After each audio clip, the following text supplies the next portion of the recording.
बात की गई है कि अगर राज्यसभा 2/3 के बहुमत से कोई प्रस्ताव को पारित करती है तो ऐसी स्थिति में राज्य सूची के विषय पर कानून बनाने का अधिकार किसको मिलेगा? केंद्र को मिलेगा। यहां से दो क्वेश्चन बनेंगे। सबसे पहला क्वेश्चन बनेगा कि सबसे पहले प्रस्ताव कहां से पारित होना चाहिए? राज्यसभा से। कितना प्रस्ताव होना चाहिए? इसको एक नाम और दिया जाता है, इसको कहा जाता है विशेष बहुमत। कई बार ये दे देता है। दूसरा पॉइंट, कितना होना चाहिए? 2/3। कौन से आर्टिकल के तहत बात की गई? अब ये बताओ, यहाँ पे एक शब्द लिखा है ये राष्ट्रीय महत्व क्या हुआ? इन्होंने तो बस इतना लिख के छोड़ दिया। अब आप लोग मुझे ये बताएंगे क्या समझते हो राष्ट्रीय महत्व से? क्या मतलब हुआ राष्ट्र के लिए? जो महत्व राष्ट्र के लिए जो जरूरी है ना। अब इसके बारे में इन्होंने डिटेल में नहीं बताया है। इन्होंने दो शब्द लिख के छोड़ दिए, एक राष्ट्रीय और एक महत्व। बस इतना कहा है कि अगर देश को लगता है, मतलब केंद्र सरकार को लगता है कि इस चीज में राज्य सूची का कोई भी विषय है, फॉर एग्जाम्पल पुलिस, प्रत्येक राज्यों की अपनी पुलिस होती है। पुलिस, ये पूछा जाता है कि पुलिस कौन सी सूची के अंतर्गत आती है? राज्य सूची के अंतर्गत।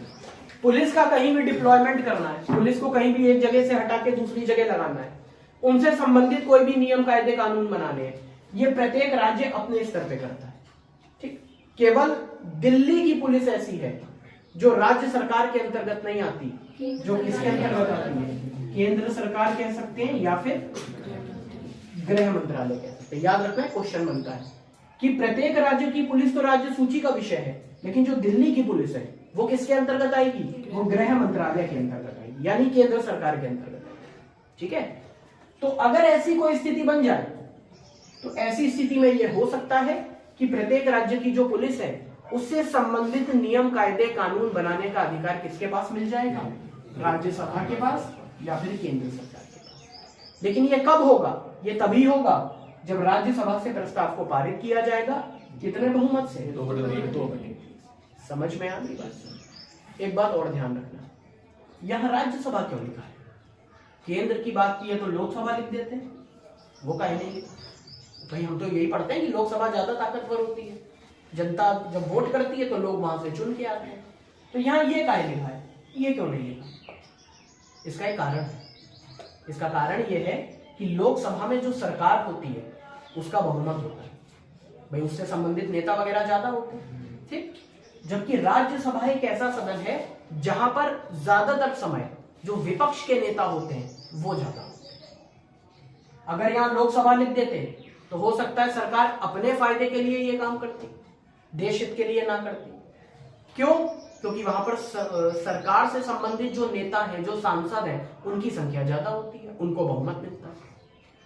राज्यसभा लिखने का कारण यह है कि अगर वास्तव में जरूरत पड़ेगी, अगर सही में जरूरत पड़ेगी, तभी यह प्रस्ताव वहां से पारित होगा। मतलब पूरे देश के जितने भी सांसद हैं उन सबकी सहमति होनी चाहिए। आज के तारीख में एग्जाम्पल ले लो तो कांग्रेस पार्टी के नेताओं को भी कोई आपत्ति नहीं होनी चाहिए, आम आदमी पार्टी के सांसदों को भी कोई आपत्ति नहीं होनी चाहिए, और भारत में जितने लोग यहाँ पर पहुंचे हैं उन्हें कोई आपत्ति नहीं होनी चाहिए। समझ में आ गई बात? ठीक है, ये बहुत ज्यादा इंपॉर्टेंट आर्टिकल है तो उसको भूलना नहीं है आप लोगों को। लिख लो आगे पॉइंट। तो सबसे पहला अनुच्छेद इन 5 परिस्थितियों में या सबसे पहली परिस्थिति में कौन सी आएगी? ये बताना। 2 लिखो आगे। यदि राष्ट्रीय महत्व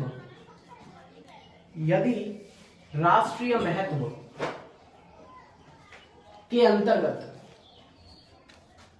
यदि राष्ट्रीय महत्व के अंतर्गत राज्यसभा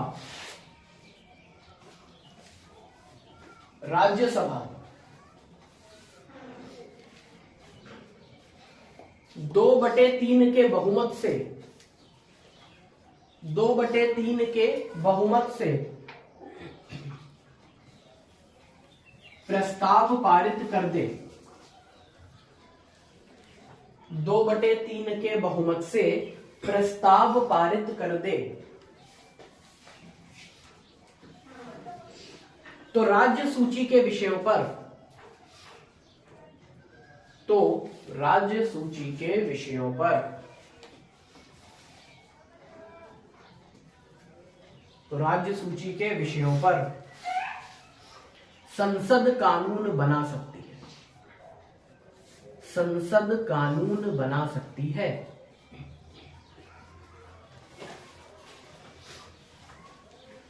अब आगे एक इंपॉर्टेंट पॉइंट और देखो। एक बात और आती है कि मान लो ये काम हो गया, राज्यसभा से इसे पारित कर दिया गया, तो ये वैलिड कितने समय तक रहेगा, कब तक ये लागू रहेगा, इसकी समय सीमा क्या होगी? तो इसकी समय सीमा होती है केवल 1 वर्ष, केवल 1 वर्ष के लिए लागू रहेगा। ध्यान से, मान लो 1 वर्ष समाप्त हो जाए, अब क्या होगा? तो फिर से दोबारा से वोटिंग होगी, फिर से राज्यसभा में ये इतना प्रस्ताव आएगा, अगर ये पारित हुआ तो फिर से कितने समय तक? 1 वर्ष।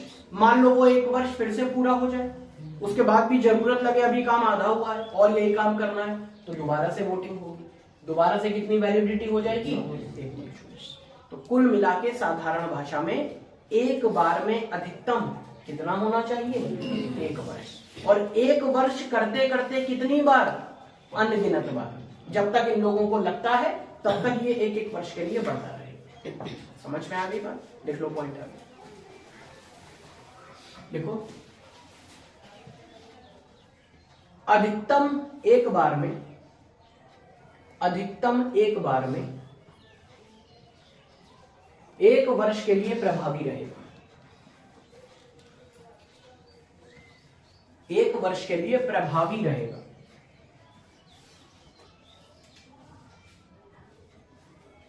तथा 1 वर्ष करते करते, तथा 1 वर्ष करते करते कितनी भी बार बढ़ाया जा सकता है, कितनी भी बार बढ़ाया जा सकता है।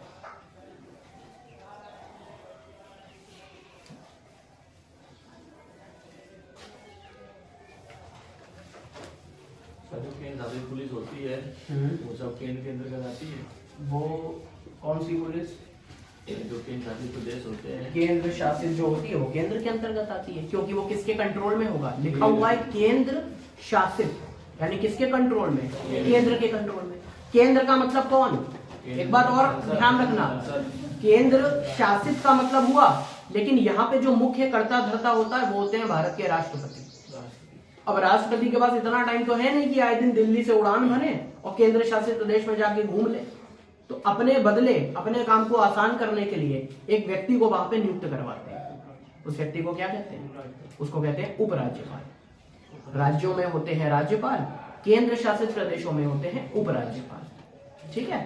खैर, दूसरा तरीका, दूसरी परिस्थिति, यानी कि अगला आर्टिकल अनुच्छेद 250। देखो छोटा सा है क्वेश्चन, कई बार पेपर में यह भी पूछा गया है कितनी परिस्थितियां या कितने तरीके हो सकते हैं कि राज्य सूची के विषय पे केंद्र कानून बनाए।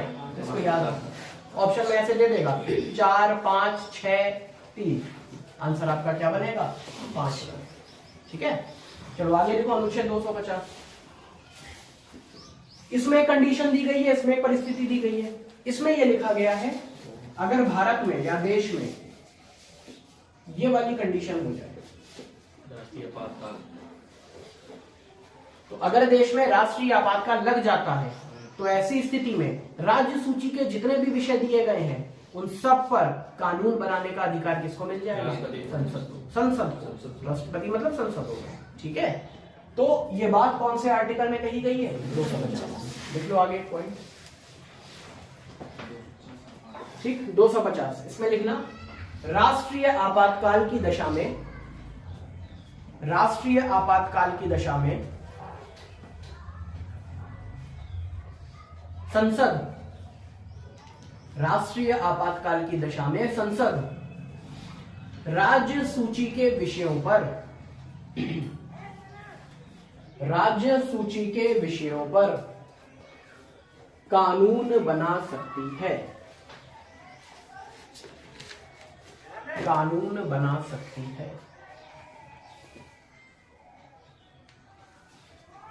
ठीक है, अब ये राष्ट्रीय आपातकाल की अगर बात कर रहे हैं, आगे चैप्टर है तो डिटेल में पढ़ूंगा। तो मुझे ये बताओ, ये राष्ट्रीय आपातकाल कौन से आर्टिकल के तहत लगता है, जिसने पढ़ा हो पहले?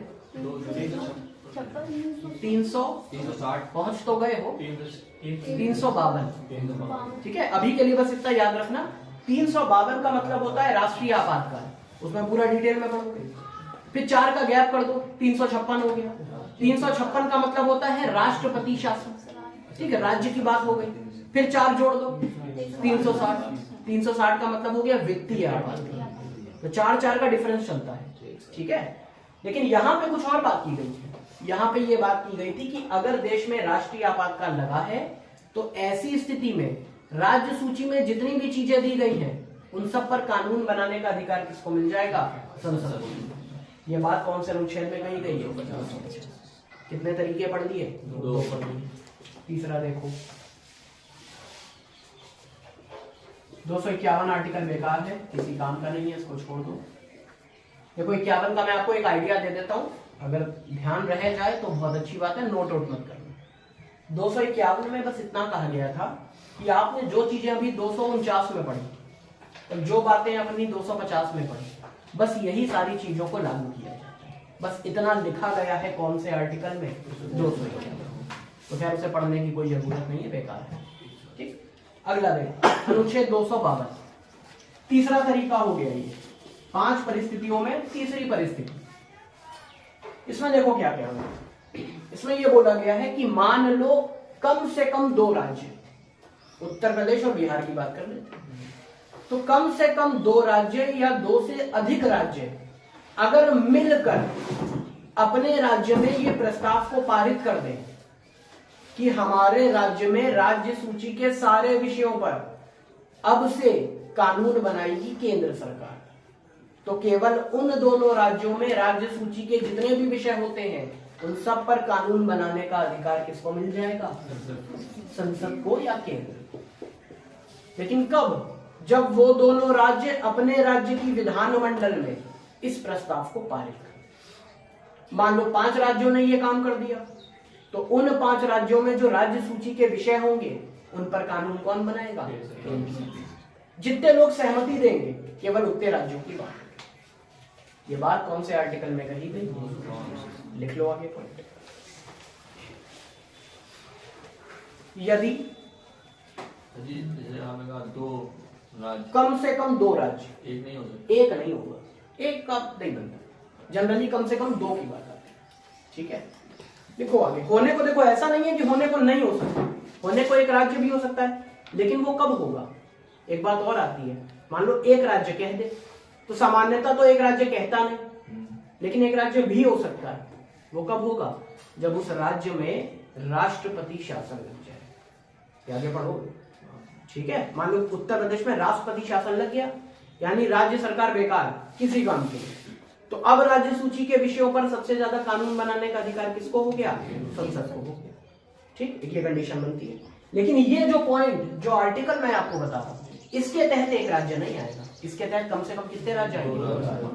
लिखो आगे, यदि कम से कम 2 अथवा अधिक राज्य, यदि कम से कम 2 अथवा अधिक राज्य मिलकर यह प्रस्ताव पारित कर दें कि, मिलकर यह प्रस्ताव पारित कर दें कि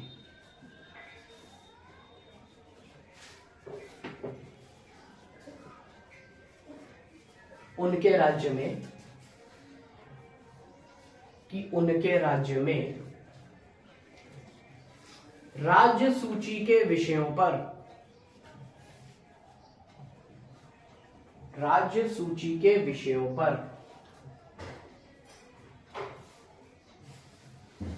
संसद कानून बनाए, संसद कानून बनाए। ठीक है, समझ में आ गई बात? तो कंडीशन क्या बनेगी? अगर राज्यों ने पारित कर दिया तो ये काम हो सकता है, ठीक। और ये भी जरूरी नहीं है कि सारे विषयों पर, मान लो उन्होंने लिख दिया 5 विषयों पर कानून बनाए, तो केवल कितने विषयों पर कानून बनाएंगे? 5 पर, ठीक है। चलो आगे देखो, चौथा तरीका या चौथी बात, आर्टिकल कौन सा? अगला आर्टिकल 253, लिख लो आगे। अनुच्छेद 253, ये क्वेश्चन पिछले 1-1.5 साल से मार्केट में घूम रहा है, ये आपको कहीं ना कहीं देखने को मिलेगा जरूर, तो ध्यान रखना ये क्वेश्चन 253, ठीक है। देखो इसमें क्या कहा गया है, इसमें ये कहा गया है, ध्यान से समझ लो पहले, अंतरराष्ट्रीय संधि और शर्तों को पूरा करने के लिए भारत की संसद या केंद्र सरकार राज्य सूची के किसी विषय पर कानून बना सकती है। फिर से एक बार, अंतरराष्ट्रीय संधि अथवा शर्तों को पूरा करने के लिए केंद्र सरकार अथवा संसद राज्य सूची के विषयों पर कानून बना सकती है। क्या मतलब हुआ, बताओ जरा। सर जो अंतरराष्ट्रीय समझौता जैसे संधि वगैरह होती है, कैसे होगी, दो एग्जाम्पल।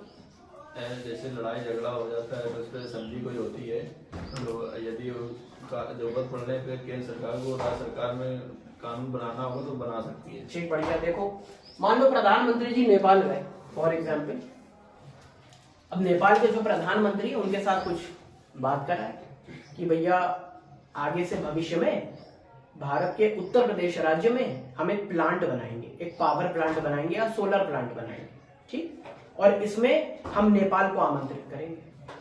तो इसमें जमीन या जगह हो गई भारत की, और उसमें जो चीजें वगैरह बनाई जाएंगी वो कौन बनाएगा, नेपाल बनाएगा। अब वो जो वादा कर आए हैं, अब क्योंकि वो तो प्रधानमंत्री हैं, एक बड़ा पद है, या मान लो ये काम भारत के राष्ट्रपति कहीं अमेरिका में कराए, तो देश की गरिमा की सम्मान की बात होगी।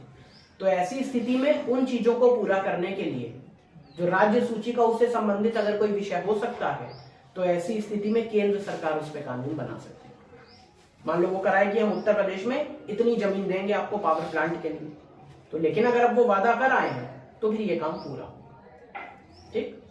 कई बार ऐसा होता है कि ऐसा नहीं भी हो पाता, जैसे मान लो सरकार है बीजेपी की फॉर एग्जाम्पल, पश्चिम बंगाल में किसकी सरकार है, टीएमसी की, यानी कि ममता बनर्जी, और दोनों के बीच में एंटी है, मतलब जानते हो चलता रहता मामला। तो कई बार ऐसा हुआ है कि भारत के प्रधानमंत्री अगर बाहर जाके एक काम कराए और राज्य के मुख्यमंत्री ने कह दिया हमारे पास जमीन नहीं है, हम नहीं दे सकते, साफ लाख कोशिश की जाती है पहले बात करने की, लेकिन अगर नहीं होता तो मजबूरी में वहां से जगह को ट्रांसफर करना पड़ता। ऐसा कई बार हुआ।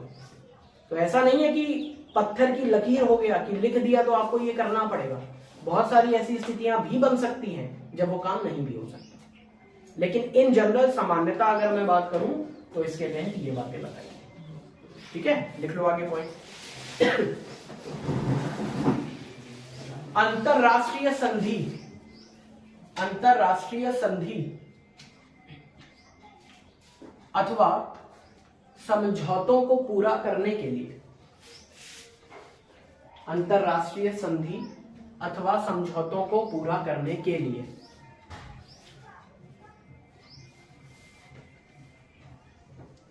संसद राज्य सूची के विषयों पर, संसद राज्य सूची के विषयों पर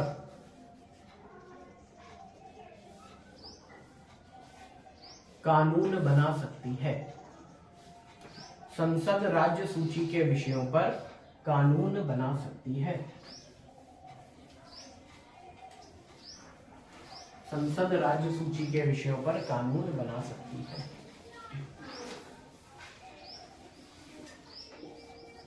समझ में आ गई बात, ठीक है। एक और लिख लो आगे।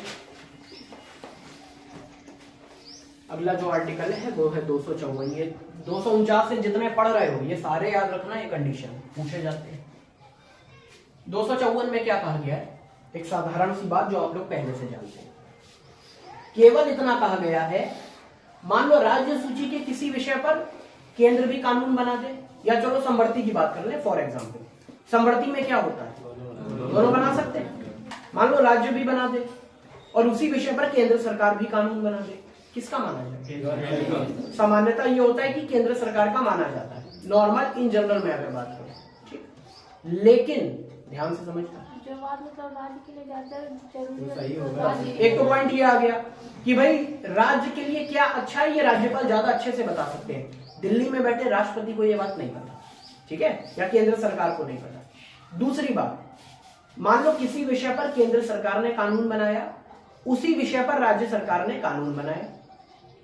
लेकिन अगर राज्य सरकार ने उस कानून को बनाने से पहले भारत के प्रथम नागरिक से सहमति ले ली तो फिर उसी का कानून माना जाए।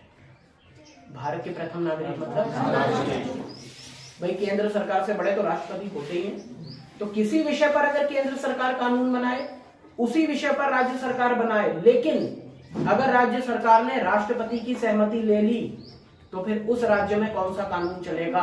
राज्य सरकार का कानून चलेगा। लेकिन इन जनरल बात करो, सामान्यतः बात करो, तो फिर किसका माना जाएगा? केंद्र सरकार का माना जाएगा या संसद का माना जाएगा। ठीक है, देखो पॉइंट आगे। देखो, यदि किसी विषय पर केंद्र तथा राज्य, यदि किसी विषय पर केंद्र तथा राज्य दोनों कानून बनाते हैं तो दोनों कानून बनाते हैं तो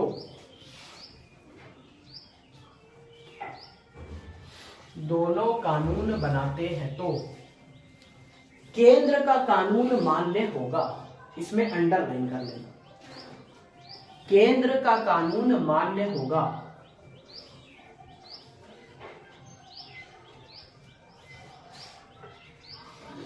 किंतु यदि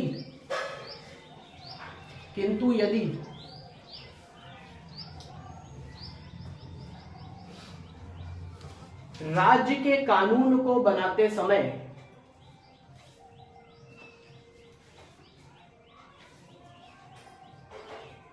अथवा लागू करते समय, राज्य के कानून को बनाते समय अथवा लागू करते समय राष्ट्रपति की सहमति ली जाती है तो राष्ट्रपति की सहमति ली जाती है तो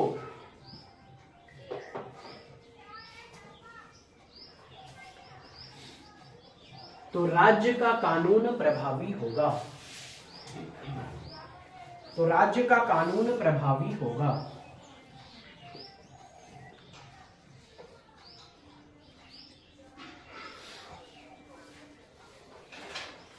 तो राज्य का कानून प्रभावी होगा। समझ में आ गई बात? कितने तरीके होगा जरा बताओ? 5 की 4। देखो 251 मैंने आपको नहीं करवाया, उसको छोड़। 4 ठीक, 49, 50, ठीक है, समझ में आ गई बात? एक कंडीशन इसमें और आ जाती है कई बार, मैं जनरल बता देता हूँ। एक कंडीशन बनती है राष्ट्रपति शासन वाली। ठीक है, राष्ट्रपति शासन में क्या होता है? मान लो किसी राज्य में राष्ट्रपति शासन लग जाए तो उस राज्य की जो राज्य सरकार होती है वो किसी काम की नहीं होती, वो बेकार हो जाती है, भंग हो जाती है। तो ऐसी स्थिति में भी क्या होता है, जो राज्य सूची का विषय होगा उस पर कानून कौन बना सकता है? केंद्र सरकार। समझ में आ गई होगी बात? पढ़ जाओगे फिर आगे बढ़े। पढ़ लो, किसी को कोई डाउट, कोई दिक्कत?